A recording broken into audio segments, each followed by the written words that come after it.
Well, this story is called Crippled Lamb. So I hope you like this. Once upon a time in a sunny valley, there lived a little lamb named Joshua. He was white with black spots, black feet, and sad eyes.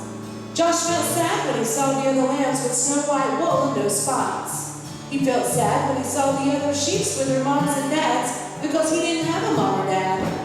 But he felt saddest when he saw the other lambs running and jumping because he couldn't. Josh had been born with one leg that didn't work right. He was crippled.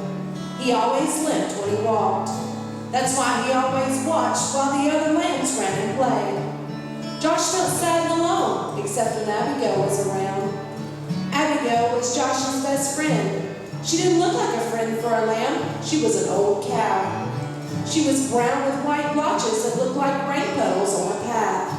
Her belly was as round as a barrel, and her voice was always kind and friendly. Some of Josh's favorite hours were spent with Abigail.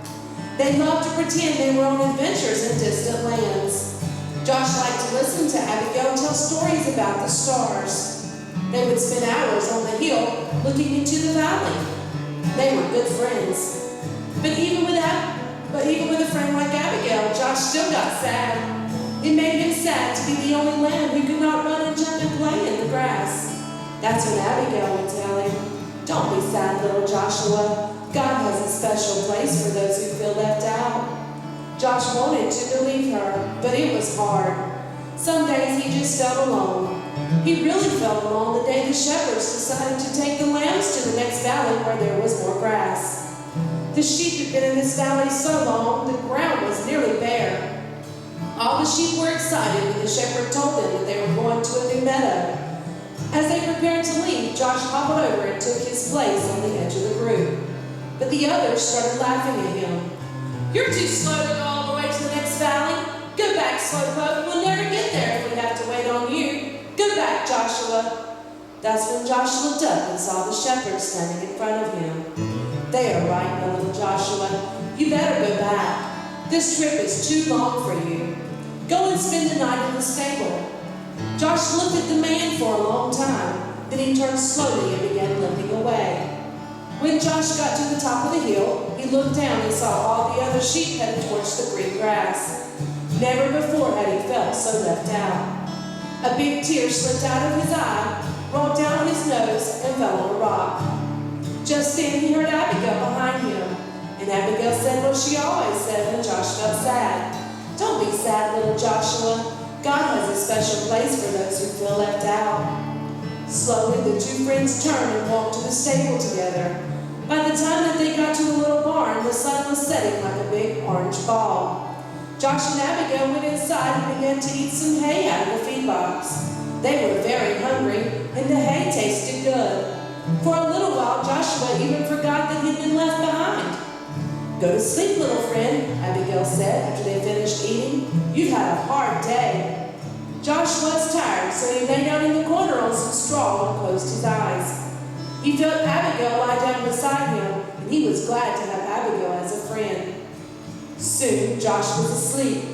At first, he slept soundly, curled up against Abigail's back. In his sleep, he dreamed.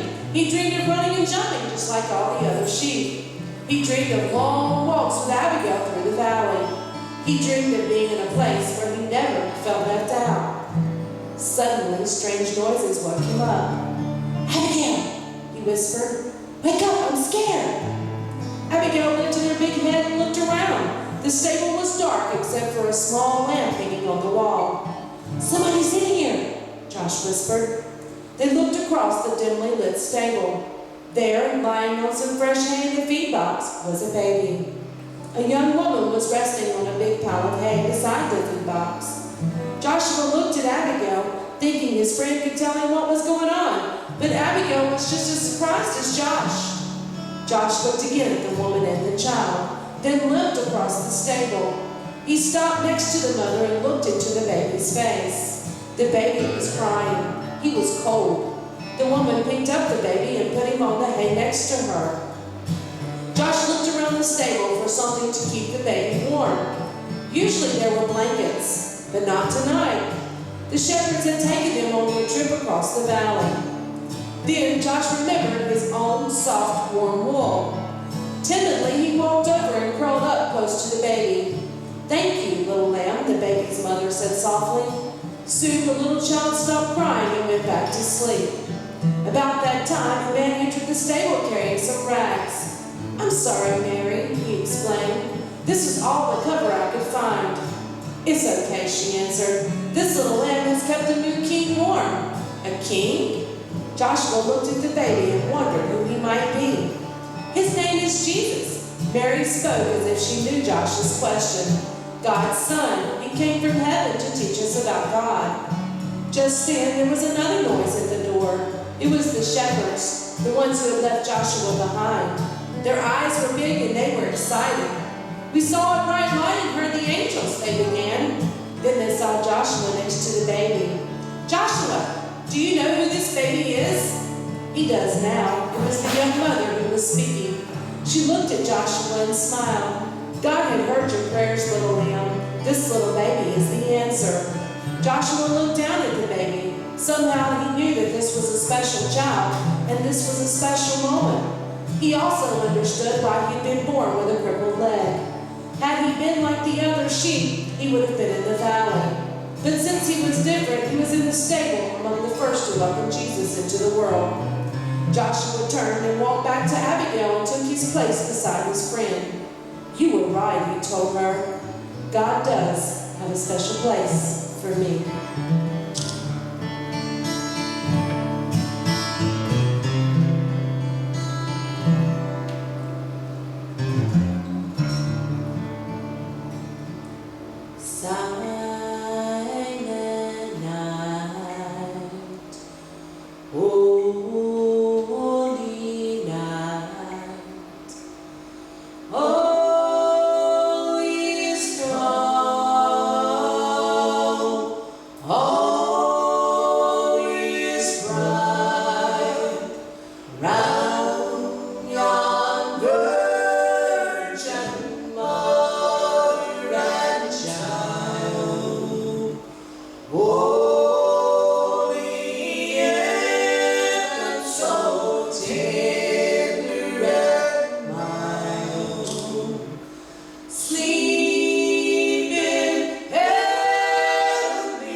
Can you imagine what it must have been like that night when the shepherds were out in the fields? They were out there watching those sheep. They'd done that night after night after night. Nothing happened. But not on this night. This night they were out in the fields, and all of a sudden they heard the angels sing. And they saw this bright shining star. This bright shining star that led them to find the Christ child in the manger. It was the beautiful star of Bethlehem. Oh, beautiful star of Bethlehem, shining far through shadowed dim, giving the light to those who long have gone, and guiding the wise men on their way unto the place where Jesus lay. Beautiful star of Bethlehem, shine on. Oh, beautiful star.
I love those old songs.